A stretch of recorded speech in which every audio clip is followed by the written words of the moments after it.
мы в основном работаем для таких людей, то есть которые уже, где бы они ни находились, для них это все равно бежать некуда. То есть это очень маленькое такое пространство. Начали дергаться глаза, руки, потому что от такого темпа я прям очень сильно устала. Канны, то, что обычно показывают и о чем рассказывают, фестивальная часть, это только очень маленький процент того, что происходит. И причем умирают все. То есть это не только мы тут сидим жалуемся, а когда вот утром приходит, я не знаю, там Sony Pictures Classics чувак, я ему говорю: по-моему, ты сейчас потеряешь сознание. Он такой: I'm fine, I'm great. И он просто сползает куда-то.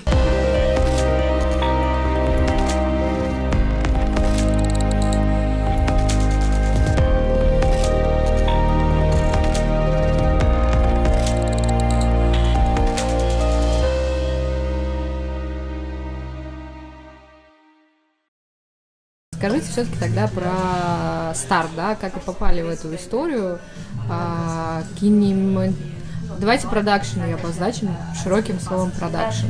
Рекламный, киношный. Как... Начинаю у тебя. Окей. Интересный опыт. Так, все довольно просто. Я начал, соответственно, с фотографий в 97-м году прошлого века, когда я был молодым. А мне было 4 года. Я начал работать, то есть 97-й год, это не тот год, когда я начал фотографировать. Город Москва. Город Москва. Я начал за деньги фотографировать.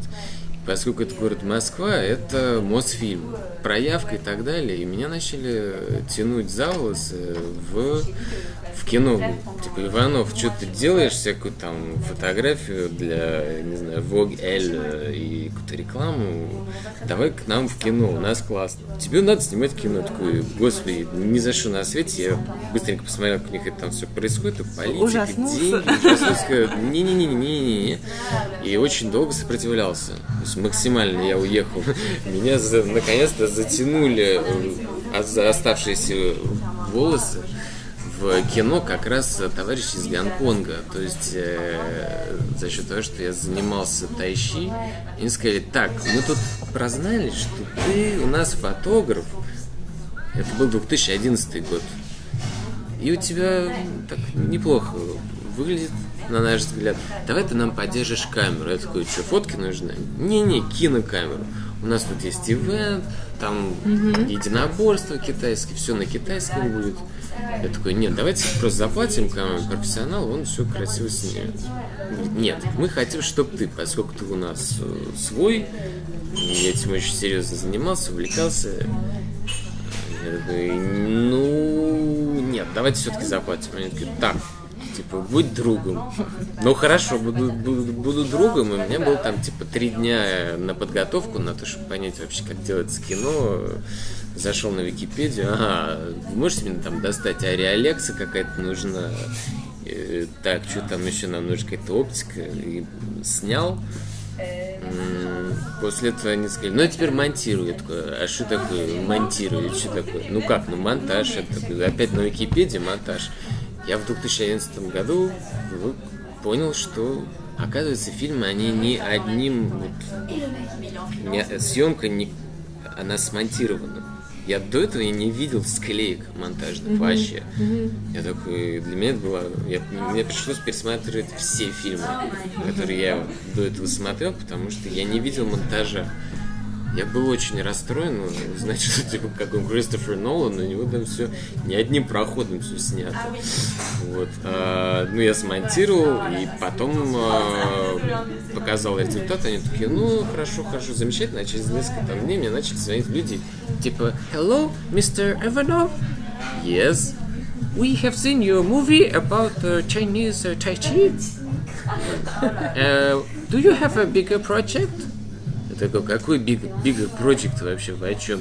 Ну, кино есть какое-нибудь, там, вы пишете сценарий, вы же там собираетесь, небось, продюсировать что-то. Я такой: ну, вообще-то нет, я фотограф, я занимаюсь там дизайном, у меня было там рекламные кампании и прочее, но ну, вот после 5-6 такого звонка я решил, что окей, надо определяться, снять какой-нибудь сложный проект, и либо мне мега не понравится, тогда я скажу, вот, я вот попробовал, вот смотрите, вот зря вы меня звали в это кино, смотрите, какой ужасный режиссер, ничего из меня точно никогда бы не получилось, и вот вам подтверждение того, что я был прав. Вот, это все ужасно, и никому не советую. Либо вдруг произойдет что-то, чего я не ожидал, и мне мега понравится. Ну, произошло то, что, как обычно, я ошибался в своей жизни. Потому что, моя жизнь, как, в общем-то, и у многих, она построена на ошибках. Это так может звучит очень так чудесно. Там жил, сям жил. Все так гладенько и хорошо. Чудесно. То есть я начал фотографию в Москве, решил уехать в Париж. Почему? Потому что я хотел познакомиться с Анри Картье-Брессоном. Спросил, а где живет Анри Картье-Брессон? Мне сказали, в Париже. Я уехал в Париж буквально через неделю. Приехал, пошел в Магнум с чемоданчиком. Реально, у меня был один чемодан. Я пошел в Магнум и говорю, я хочу поговорить с Анри Картье-Брессоном. Они такие, мальчик, а ты откуда? Я из Москвы. В общем, естественно, я познакомился с Анри Картье-Брессоном, тогда был жив, замечательный такой дяденька был, дедушка уже. Но на самом деле надо было ехать в Нью-Йорк, а не в Париж. Ну и прочие ошибки. То есть, да, я ошибался, мы сняли, соответственно, полный метр «Квадрат», который называется про техно-музыку, скорее андеграундного типа, который тоже в 5 странах мы сняли. Пошел сначала в Германию, потому что Германия это столица техно, потом Франция и прочее, а до России мы просто не успели. А сейчас успеем, и даже очень будет красиво. Москва. Да, я родилась в Москве, школу заканчивала в Москве и заканчивала Академию внешней торговли, экономист-международник. Но при этом почему-то мои родители все время с детства меня таскали то в театр, то в музей, то еще куда-то. И меня вот это все время все прям впечатляло настолько, что мне всегда хотелось работать с чем-то связанным с культурой. Поэтому на первом курсе своего экономического образования я пошла работать в театр. После этого я начала заниматься музыкальным театром, то есть я работала с Гергиевым, с такими всякими величинами, то есть у меня там всякие Мацуевы, Нетребки, все вот это вот было. А потом мои знакомые говорят, слушай, ты что-то такая организованная, а я что-то... На самом деле организованная. А я чего-то все снимаю, и вообще не могу... человек, у него был маленький свой продакшн такой, совершенно, то есть это там не для Nestlé, но для определенной ниши клиентов. Говорит, я вообще не понимаю, как общаться с этими клиентами, у меня вот тут какой-то ИП, и я вообще не понимаю, как выставлять счета, что писать в этом договоре, и вообще, как это все спланировать. То есть у него как бы началось развитие, а он не понимал, как это делать. Я такая, понятно, ладно, давай я тебе помогу. Вот, и получилось, что из театра я так перетекла в вещи, связанные со съемками. И что-то меня это затянуло, я такая думаю, вполне себе неплохо. И это было более как-то...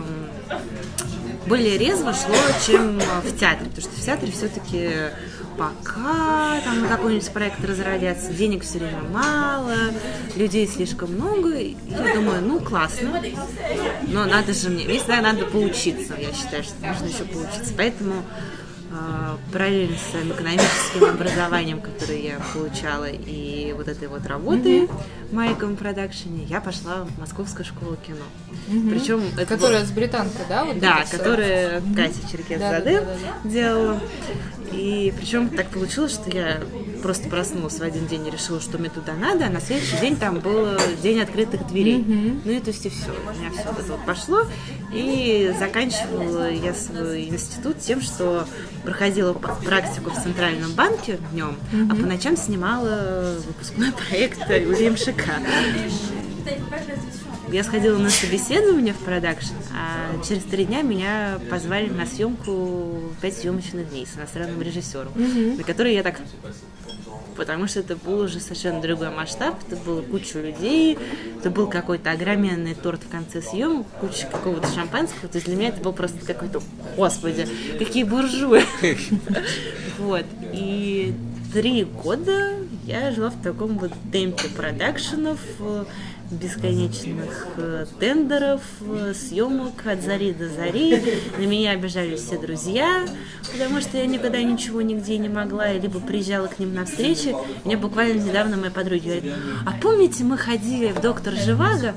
Я говорю: да, у меня еще была такая аллергия, что я могла есть только огурцы какие-то и пюре. Они говорят: да, и ты сидела, работала со своим ноутбуком. Я такая: да, правда, что ли?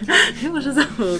Ну, причем это в основном все были проекты международные, то есть с какими-то международными талантами и прочее. Ну, то есть, да, в основном это все было с иностранными режиссерами, это все было с большими агентствами, там, типа, тот же Публицист, Чейл, Макен. Летом у меня случился небольшой такой переклин, то есть я поняла, что у меня вот реально начали выпадать волосы, дергаться. Да, честно, у меня начали дергаться глаза, руки, потому что от такого темпа я прям очень сильно устала. И решила перейти в формат именно фриланса всей этой темы рекламной, что, с одной стороны, трудно, потому что теперь всем приходится привыкать, что я там, типа, свободная единица, и могу сказать, что ой, нет, я не могу за это взяться. При этом открылась куча новых знакомств с новыми продакшенами, которые и моложе, и активнее, и наоборот интереснее, у которых не просто какие-то съемки в павильонах доли in, доли out, но при этом ты можешь взять там маленькой группой, полететь в Стамбул, снимать 6 дней какие-то вещи, которые полудокументальные, с каким-то брифом, который ты должна сделать, и ты сама себе хозяйка, еще там можешь допридумывать и режиссеру кучу всего втельмяшить того, что тебе интересно, и, скорее всего, будет интересно клиенту. А кино я вот тоже занималась параллельно всем этим, то есть мои вот отпуска, которые были в продакшенах, это были мои кинофестивали. То есть я туда приезжала, все думали, что я еду во Францию отдыхать, а я ехала в Канны. Когда я начал узнавать о том, как делается кино, я выяснил о том, что есть, грубо говоря, 2 модели, то есть producer-driven и director-driven, то есть кино, которое делается продюсером, инициируется, и кино, которое делается режиссером, инициируется. То есть есть американская модель и европейская. Американская — это продюсер находит сценарий, находит режиссера и дальше двигает. То есть это может быть внутри продюсера сидеть в какой-то студии, это все меньше и меньше. Но изначальный главный, так сказать, герой — это продюсер, о которых очень мало, к сожалению, рассказывают. Оскары вот недостаточно, на мой взгляд, дают всякие пальмовые ветки, потому что продюсер — это сумасшедшее занятие, то есть это одновременно очень не творческое, очень трезвое видение мира, каких-то реальностей, о которых просто мне начинает тошнить, там, понос начинается от страха, а одновременно с этим это хороший вкус, там, в вине, в местах, в локейшенах, там человек читает Беккет, цитирует Хармса, и то есть очень-очень странно, причем это международно, то есть там, от русских хороших, замечательных продюсеров до там американцев, в общем-то это универсально. Это вот американский такой подход, когда продюсер все за собой тащит. Есть европейский, где продюсеры подключают типа под какого-то режиссера. Там Франсуа Озон решил снять, и он... Мне больше подходит именно американский подход, и я довольно сильно похож в этом на Содерберга. Он, соответственно, и продюсер, и режиссер, и главный оператор, то есть я сам снимаю, и он сам монтирует. Только разница в том, что Стив, он монтирует ночью, когда все спят. Значит, сумасшедший, совсем-совсем сумасшедший. Вот, он снимает очень быстро, но вот эта вот модель того, что ты и продюсер, и режиссер, мне больше всего нравится, нежели чистый такой режиссер. Почему? Потому что я сразу понимаю, во что выльются мои чудесные режиссерские придумки. А что, если снимем на Урале, сплавимся по горной речке, и там такой еще будет танк выезжать? Любой продюсер, кто рядом с ним будет сидеть, он такой, сразу у него там плюс 1 миллион, плюс 2 миллиона, плюс 3 миллиона, там, а это, ну, то есть... Сейчас, когда я что-то придумываю, пишу сценарий или пишу какой-то тритмент для рекламы, я думаю, нет, пожалуй, этот взрыв мы уберем, пожалуй, заменим. Ну да, то есть у него есть такая адекватность, то есть не просто полет фантазии и каких-то креативных инициатив, их очень много, они постоянно, то есть мы можем какую-то еду даже готовить и придумать там, я не знаю, миллион всего и про еду, и вокруг да около, но есть какая-то рациональность о том, что можно позволить, что нельзя позволить, от чего можно отказаться, или чем это можно заменить, что будет тот же самый творческий результат, но при этом он будет стоить других денег, и это очень здорово, потому что я имела опыт работы с разными режиссерами, и вот этот вот какой-то там, либо он звезда, либо он там в каком-то вечно угаре и не хочет ничего слышать, то есть вплоть до того, что мы с художником по декорациям не могли дорисовать декорацию просто потому, что все не нравится, а вот что все тебе объяснить не могут. И там типа у тебя скетч номер 100, и я уже просто не выдержала, я понимала, что коммуникация с художником по декорации не идет, я такая, слушай, ну, дорогой мой, ну вот смотри, я тут нашла вот интерьерчики, которые мне нравятся, ну вот давай посмотрим, что-нибудь тебе нравится. То есть я просто забабахала этого режиссера референсами, на что он потом иностранец был, он решил, что я, скорее всего, креативный какой-то там директор этого всего. Я говорю, вообще-то нет, но как бы думаю, что да. И вот как-то так мы это все решили. Но это такие стрессовые ситуации для продакшена, потому что у тебя какая-то неадекватность идет со стороны режиссера, по сути, за которым плывет весь этот корабль продакшена.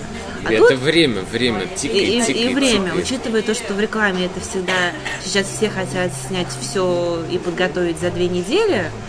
Если раньше это можно было на 4 сделать, сейчас все хотят все за 2, потому что все почему-то аккаунты забывают, клиент вспоминает, продюсеры в агентстве чего-то там тоже. Бюджет урезают. И что-то вообще непонятно, да, сколько у нас денег на это на все есть.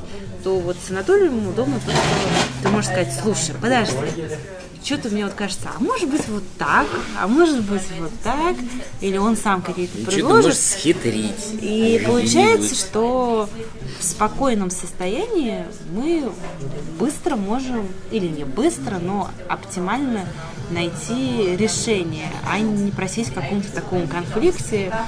Я всегда его представляю. Дайте нам больше денег. Да, я всегда его представляю всем моим московским друзьям продакшена как человека с продюсерским бэкграундом, который адекватно оценивает все, что написано. То есть он может тоже прочитать бриф и сказать, что в такой тайминг это, скорее всего, не уместится. То есть обычно это говорят продюсеры, и им никто не верит. Но если это говорит режиссер, то наверное, люди как бы задумываются о том, что, скорее всего, так оно и есть. Слушай, а расскажи, на московском рынке там режиссер главнее, чем продюсер? Нет, продюсеры прогибают очень многих режиссеров. Потому что у меня иногда вообще есть такое некоторое переживание на тему того, что обычно, когда агентство читает тритменты режиссеров, там достаточно все очень красочно и красиво, потом идет процесс бидинга, и начинается все вот это вот урезание, и получается, что по факту потом именно воплотить вот это все, оно не выглядит не так, как в этой, презентации в Keynote. И очень часто продакшн-продюсеры, они начинают прогибать. Конечно, иногда они делятся, когда у тебя там, например, генеральный продюсер и линейный продюсер, они делятся на хороший полицейский и плохой полицейский. То есть одна такая, ой, ну да, конечно, Джон, мы тебе там дадим 2-ю камеру. А помните, что ты думаешь? То есть какие-то вот такие фишки. То есть вот так вот идти на поводу полностью у режиссера, Нет, в Москве такого не бывает. Потому что зачастую для того, чтобы выиграть тендер, нужно очень сильно урезаться, а, естественно, как делать проект в ноль никто не хочет. Маленькая вставочка, маленькая для, так сказать, для информации. Канны, то, что обычно показывают и о чем рассказывают, фестивальная часть, это только очень маленький процент того, что происходит. В основном, самое интересное, это рынок. Кинорынок. Кинорынок. То есть это тоже такая большая выставка с кучей мероприятий. Это именно там, где делается бизнес. То есть там, где ты договариваешься, с кем ты работаешь, на каких условиях ты работаешь. Или если у тебя уже что-то готово, у тебя это могут купить. Вот. И это основной твой день, там, утро и до вечера. То есть начинаем где-то... Мы вставали в 5 утра, Да, потому что тебя нужно было привести в порядок, потому что все смотрят, как ты выглядишь. И, по сути, у меня реально очень, вот там, для девочек изменился гардероб, потому что мне пришлось купить кучу новой одежды или даже сшить какой-то, потому что все смотрят, в чем ты одета, и поскольку это 10 дней, по-моему, кажется, каждый день у тебя должно быть что-то новое. Иначе это какая-то не классная. Простите, да, ну то есть это... Ну да, то есть и поэтому ты должна встать в 5 утра, поскольку мы занимаемся йогой, мы всегда целый час занимались йогой, потом нужно позавтракать, нужно привести себя в Причем у нас порядок. обязательно правильный завтрак. Это бананы со всеми биоингредиентами. Ну да, потому что мы не едим мясо, вот все вот это вот. Ну иначе, на самом деле, просто ноги протянешь именно, то есть у тебя тело не выдерживает вот такого ритма. То есть вести несколько бизнесов параллельно, заниматься и рекламой, и кино, и постоянно стратегически развивать в будущее. Если тело у тебя там Искать пьет новых водку, людей, еще искать что-то, новые возможности. Не, ну понятно. ты не можешь на пирожках как-то... Да. И после этого ты выходишь как раз-таки на этот кинорынок, на котором происходит куча событий. Один из которых это Producers Network. Да. Это закрытая часть, на которой требуется специальная аккредитация. Только для тех, кто уже Чего-то снял. длинное, серьезное. И как ее получить? Как ты Да, делаешь ты- формулярчики, Да. отправляешь, платишь за это денежки свои И прекрасные. они смотрят, соответственно, что ты делаешь. А, когда то есть ты делаешь. могут и не взять, Да, а деньги ты обязательно. заплатил. Да, деньги не возвращают. Вот. То есть помимо того, что у тебя просто аккредитация в Канне, у тебя еще вот эта аккредитация, поэтому аккредитации разные цвета бейджи, и поэтому по-разному на тебя могут посмотреть тоже. И вот ты идешь на этот завтрак с продюсерами. То есть ты такая уже типа должна быть свеженькая, но на самом деле тебе ужасно плохо, потому что мне все время было там вот так вот. То есть мне очень хотелось спать, потому что ты узнаешь, как дальше идет твой день. Вот, ты проводишь там, по-моему, 3 часа. После этого у тебя начинаются встречи. Где-то между ты съедаешь какую-нибудь яблочко или что-то еще, а потом ты понимаешь, что, о, господи, во сколько обычно начинается вечерний показ? Он начинается... 17 часов, по-моему. Ну, Нет. вообще, когда Ну, солнце начинает потихоньку Ну, он где-то заходить. начинается там в 8, но тебе еще нужно прийти туда чуть ли не за 1,5 часа, чтобы отстоять в очереди, пройти секьюрити, пройти по красной Да, дорожке. секьюрити жуть, ну, соответственно, из-за всех этих террористических акций, там реально ходят чуваки с автоматами, очень серьезными фамасами, и поэтому вот то, что подойти к самой этой красной дорожке и загрузиться, там, типа, не знаю, 5 кордонов, которые надо вот так вот все обходить, причем мучаются все, кроме тех, кого привозят прямо из гостиницы на машины, то есть этих съемочную группу, Да, ну да. ну вот, которые в самый последний момент их привозят. Да. Изначально народ, который... Ну и вот, в общем, тебе после всего вот этого дня тебе нужно пойти опять себя привести в порядок, переодеться, Сделать йогу обязательно перед сном. что-то хотя бы съесть и идти вот в эту очередь, чтобы отстоять секьюрити. Плюс вот для меня было там откровенное разочарование, потому что ковровая дорожка, она короткая. После того, как ты зашла, ты еще потом часа 1,5 ждешь, пока зайдут все. И там даже нет буфета. Я была уверена, что там будет хотя бы какой-то шампанское. И вот там нет. Ты просто сидишь и смотришь трансляцию с этой красной ковровой дорожки. Потом все заходят, и начинается кино. И даже нет никакого представления съемочной группы. То есть и все. И потом ты где-то, наверное, часов в начале 1 ночи ты пробираешься домой.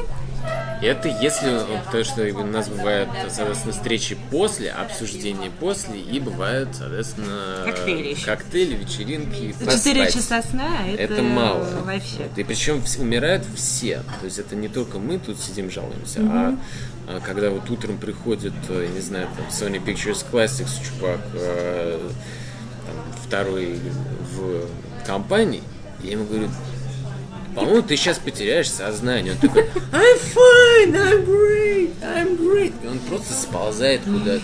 Такой: так, слушай, давай, ну, то есть там дают поесть, там, как это, говорю, так, водички, так, сейчас дышим глубже. И все сидят такие.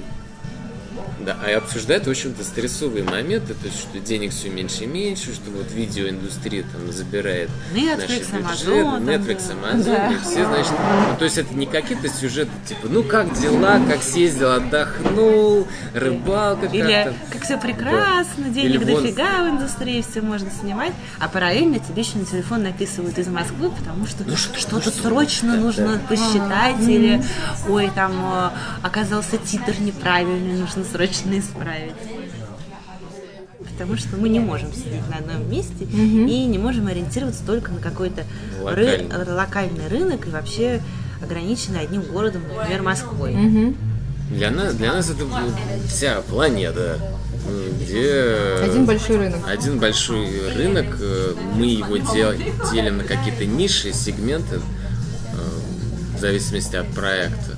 То есть это может быть ниша в Аргентине, ниша в Германии, ниша в Штатах, ниша в Никарагуа, ниша там в Австралии. Если все это вместе сложить, то получается уже серьезный потребительский спрос на то, что мы потом придумываем и продаем.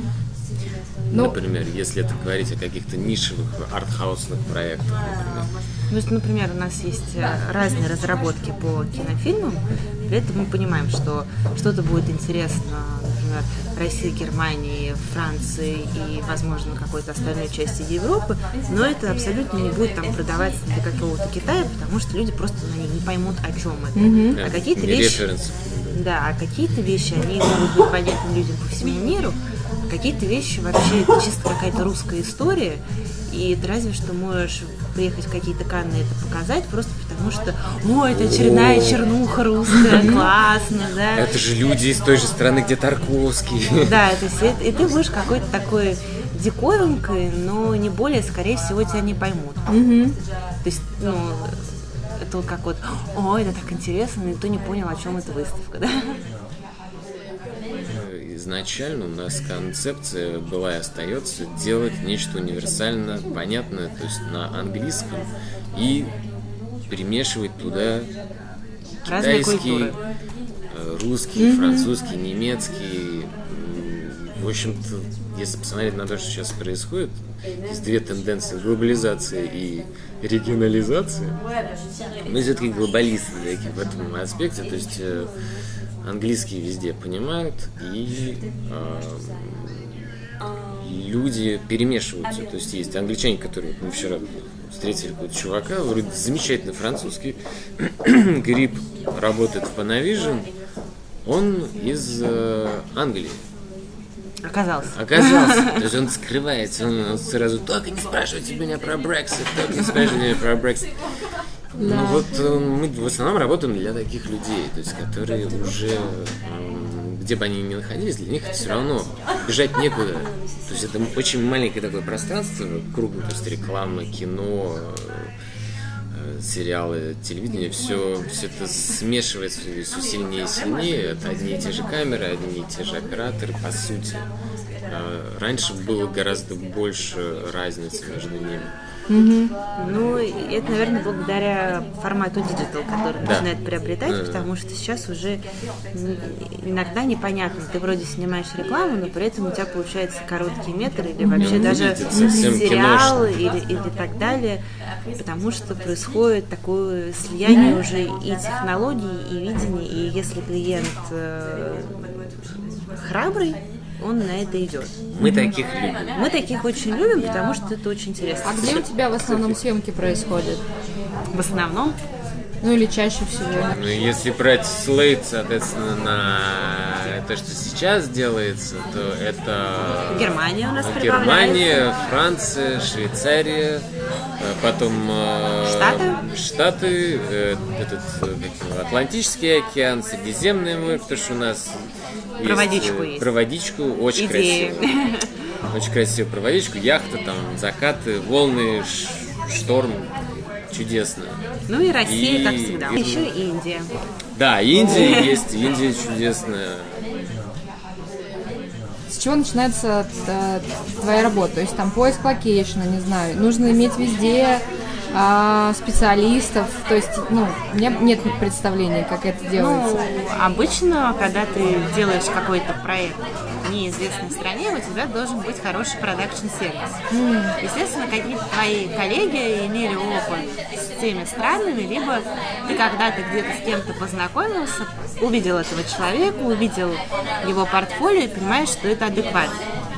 И ты закидываешься к ним с запросом, с тем, что тебе нужно, они тебе говорят, что могут, не могут, сколько это будет стоить, либо кого-то посоветовать. Может, на кинофестивале походить в их фильм-комиссион, да, и все узнать. Это на тех же кинофестивалях, то есть именно со стороны рынка большинство людей, которые как-то серьезно относятся к своей профессии, они ездят на эти рынки. То есть это Канны, Берлин, Торонто, АФМ в Лос-Анджелесе. И ты с ними можешь совсем познакомиться. То есть это люди, которые инвестируют у них и время, и деньги в то, чтобы развиваться международно. То есть они похожи на наш модус операнди. Ну вот, например, говоря о Франции, ну ладно, нам тут все понятно. А вот если кому-то непонятно, есть сайт Film France, и у них прям есть закладка, типа продакшн сервис. И там вот так вот раскатывается.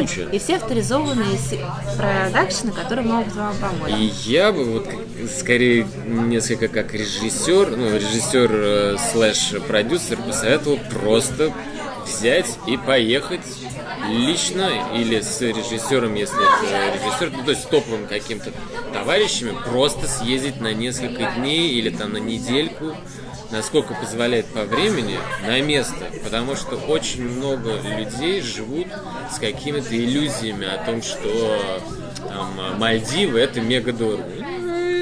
Нет. Или там. Насколько сложно сюда внедриться, понять правила игры? Внедриться, стать участником индустрии или снимать сюда, приезжать, как поснимали и уехали. Это две разные совершенно вещи. Наверное, первый вариант. Окей, это сложно, потому что Франция, она... Вообще важно понимать, что индустрии, они же не растут в каком-то вакууме, они обычно растут из гораздо большего агломерата культуры вообще страны. То есть как принято жить, что такое хорошо, что такое плохо, как громко надо разговаривать или как тихо, кому говорить спасибо, кому-то. Но Франция, если сравнивать с другими странами, это довольно закрытая социально культура. Во всех сферах. То есть кем ты не хотел быть, там, инженером или открыть свой какой-то веб-стартап, whatever, что угодно. То есть все такие, типа, вот, ты знаешь Вансон? Нет? Нет, с ним тогда нельзя. Ну вот это вот, то есть это не Штаты, и причем Штаты бывают очень разные. Это даже не Россия, где ты можешь это не Россия, сказать, ой, слушайте, а вот там вон Петя мне говорил, что вы там, и все. Тебе просто не ответят на твое письмо. Имейл, да, или там... Просто игнор. Или прочитает в Фейсбуке твое сообщение, не ответит. Поэтому это, конечно, трудно. А именно вот как процессы здесь строятся и так далее, это все прозрачно, ты везде все будешь прочитать. В каждом месте есть какие-то свои плюсы, какие-то минусы. С точки зрения именно базы красивых мест, актеров, техников и прочее, супер. Профессионалов, да. Ну, то есть это Они люди, есть. которые с культурой кино, культурой рекламы, они этим занимаются. Ну, плюс, мне кажется, у французов у них есть, вот как у нас Пушкин наше все, так у французов вот это вот французский кинематограф. Вот что это тянется, они этим гордятся. Да, есть такая фишка, но и плюс количество всегда переходит в качество. Этот принцип, он применяется к чему угодно. То есть, если надо обязательно именно почему-то во Францию, ходишь на сходки, на ивенты, знакомишься. Интересные люди, которые хорошо думают и выполняют работу, то есть smart and get things done, они нужны везде. И их очень сложно найти везде. То есть, где бы мы ни были, в ЮАР, во Франции, в России, эти люди, нам вот нужны такие люди. Если кто нас увидит заинтересован, нам всегда нужны люди, которые умные и трудолюбивые, и хотят чего-то достигать интересного, нового, большого и красивого. А дальше нужно как-то это вот о себе заявить, как-то эту информацию донести до другого мозга, что вот я существую. В каждой стране есть какие-то свои методы. Но в принципе, что в Лос-Анджелесе, Лос-Анджелес довольно-таки подзакрыт. Если прям вот приехал, никого ничего не знаешь, поэтому тебе требуется какое-то время на то, чтобы влезть во все это. Вот. Принципы остаются те же самые. То есть вот, например, если говорить о том, что я из Москвы хочу сделать какой-то проект, и мне нужен какой-то французский подрядчик, например, какой-нибудь хейр-стилист какой-то замечательный, то очень полезно вставить пару фраз по-французски для его агента, чтобы он, наконец-то тебе посчитал эту смету. То есть... Потому что это вот...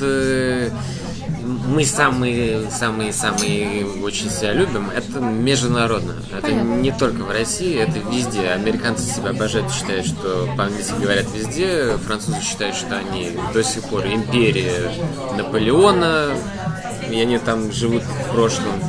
В России думают, что они тоже первые вышли в космос, и поэтому до сих пор первые во всех остальных областях. Это международно, это везде один и тот же вот идет бред, с моей точки зрения. Но с этим бредом надо что-то делать, надо работать. Чем больше языков учишь, тем проще учить еще какие-то дополнительные. И вообще вот эта вот идея российская, которая все время пугает о выходе на международные какие-то перспективы уровня, что да вы там никому не нужны, да кто там тебе вообще... Вообще-то никто никому нигде не нужен. То есть во Франции не ждут людей из Африки или из Америки или еще откуда-то, а в Америке не ждут французов. Или там в Аргентине не ждут людей из Индии. Ну и в Москве никто даже не ждет москвичей да. в какой-то степени. Типа вот подоехали, то подоехали. Не, ну в том плане, что там нет такого, что кто-то сидит и ждет, когда же ты такая прекрасная, кому ты там придешь работать. Я считаю, что в Москве найти какое-то интересное место и по уровню работы, и по уровню условиям трудно, и никто тебе ничего не должен. Самое важное — это определиться, почему ехать куда-то именно и что делать именно хотелось бы. Потому что очень много людей: все, уезжаю, карету мне, карету. А куда карету, и какую карету, и зачем? Ой, как, и получается, что ты каша в голове. Ну, потому что иногда люди просто ориентируются на какой-то туристический свой опыт, что типа, ой, вот в Италии вкусно, красиво, тепло, но при этом никто там не думает, какой уровень безработицы, там, сколько денег есть в какой индустрии. Что в кино вообще все там, все заплохо. Там тейблтоп хорошо снимать в Италии. Вот. Либо локейшены. Логично, да. Вот. что там, холодно тебе зимой или не холодно, сколько стоит интернет, сколько стоит электричество, про это никто не думает, потому что они приезжают, живут в максимум в Airbnb 2 недели, и все. И едят в ресторанах. Едят в ресторанах, и им кажется, что это очень романтичный город. А везде есть свои штучки, точно так же, как там в Москве есть ЖЭК, мои документы и прочая фигня, она есть везде, и про это не нужно забывать. Налоговая есть везде, налоговая где бы ты ни был. Приезжаешь, идешь в налоговую в Штатах, что здесь вот почта рядом, что в Нью-Йорке, что еще где-то, везде почта России, все прям почта России. А почта Франции вы были? Там тоже вот такая же реакция у вас будет. И почта USPS, который типа... What? Ну, например, там почта Франции отправила там, мой паспорт просто в обычный конверт. Да.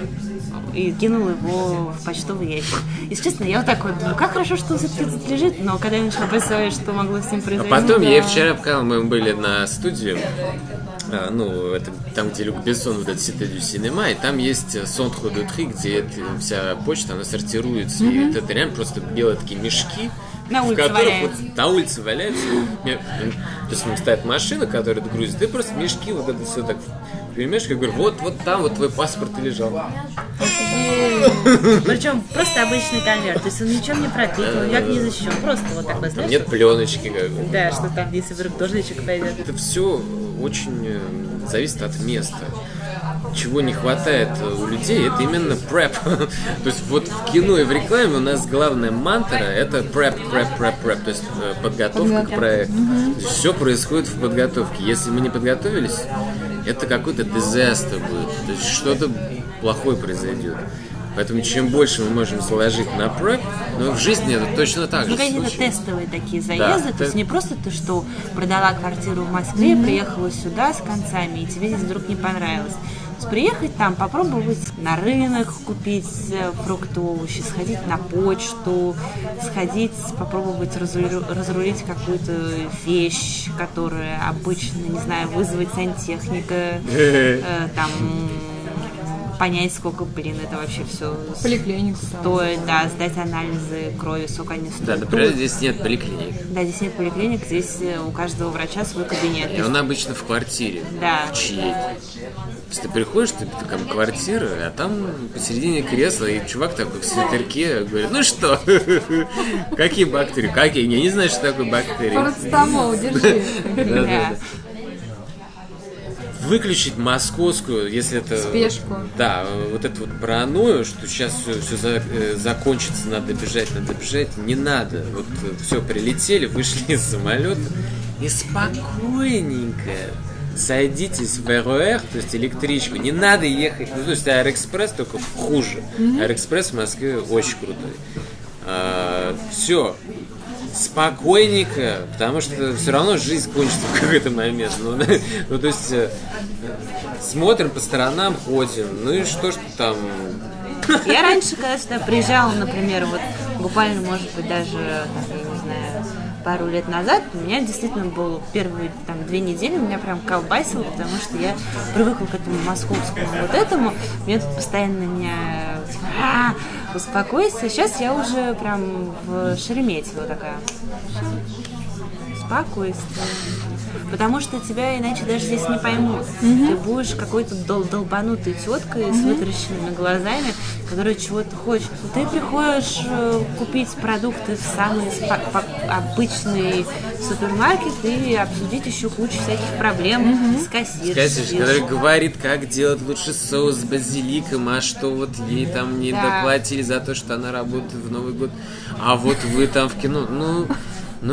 А кстати, это прямо супер тренировка для питчинга. Когда у тебя есть проект питчинг, то есть надо питчевать, и ты, значит, там в булочную зашел и покупаешь себе там круассан и говоришь, а вот у меня есть кино, а оно там в космосе происходит, там такие лазеры, Или если наоборот, это в булочной тебе говорят, что это за ужас какой-то, а не кино. Ты думаешь, надо переписывать все нафиг. Мне кажется, это считает твой зритель. Это вот люди, которые потом будут ходить в кинотеатр и смотреть. На них потестить. Прежде чем ты пойдешь в банк и типа, а у меня про лазеры есть фильм. Они такие, что?